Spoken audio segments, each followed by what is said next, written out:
Hi hello नमस्ते, स्वागत आहे तुमचं स्मार्ट सुगरण या यूट्यूब चॅनलमध्ये। आज आपण ह्या व्हिडिओमध्ये किचन टिप्स पाहणार आहोत।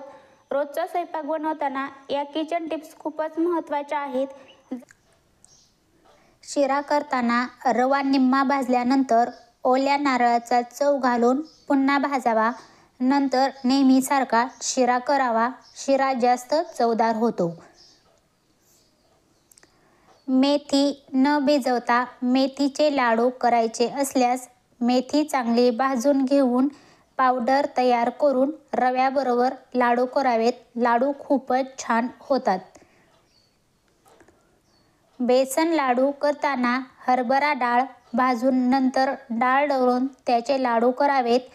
तूप कमी लागते, बेसन चटकन भाजले जाते।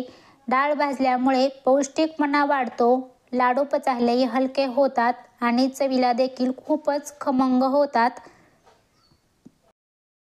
कोणत्याही प्रकारच्या डाळी वर्षभर टिकून राहण्यासाठी डाळी कडक उन्हात वाळवून त्यात मिठाचे खडे किंवा तमालपत्र टाकून हवाबंद डब्यात भरून ठेवाव्यात।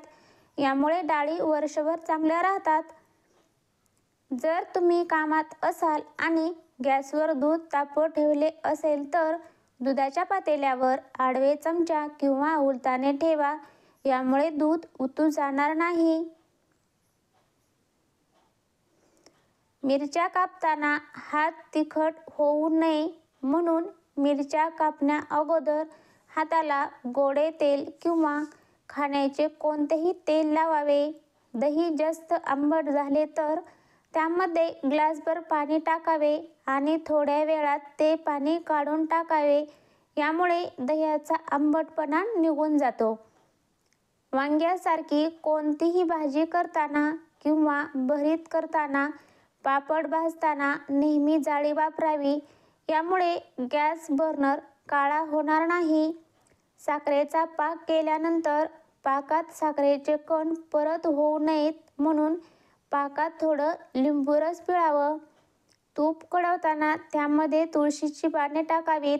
तुळशीची पाने टाकल्यामुळे पौष्टिक तूप तयार होतेच, शिवाय तुपाला छान वास देखील येतो। वांग्याची भरीत करतेवेळी प्रथम वांग्याला तेल चोळून घ्या, नंतर काटा चमच्याने थोडीशी छिद्र पाडावी। असे केल्याने वांग आतपर्यंत चांगले भाजले जाते। नेहमी शेंगदाण्याचा कूट करून ठेवावा। कधी वाटण संपले असेल तेव्हा थोडा शेंगदाण्याचा कूट भाजीमध्ये टाकावा। त्यामुळे भाजीला घट्टपणा येतो व चवही छान लागते। भरणीचे झाकण घट्ट बसल्यास झाकणाच्या कडेला तेल व मीठ चोळून ठेवावे व थोड्या वेळाने झाकण फिरवून काढावे। पुरणपोळी बनवताना पुरणात गूळ जास्त झाला किंवा मिश्रण पातळ झाले तर ते सुती कपड्याने गाळून घ्यावे। यामुळे पुरण छान तयार होईल। हिरवी मिरची घालून बनवायच्या भाज्यांमध्ये मिरची चिरून घालण्यापेक्षा वाटून घालावी। भाजी अधिक टेस्टी होते।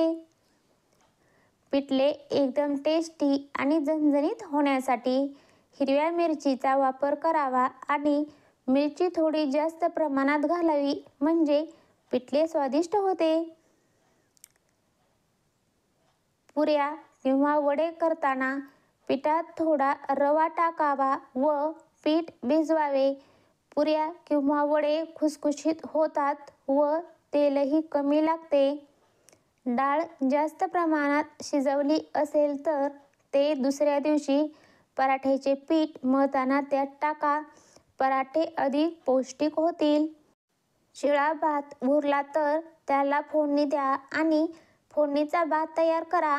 भात शिजताना त्यामध्ये 1 कप पाणी टाका।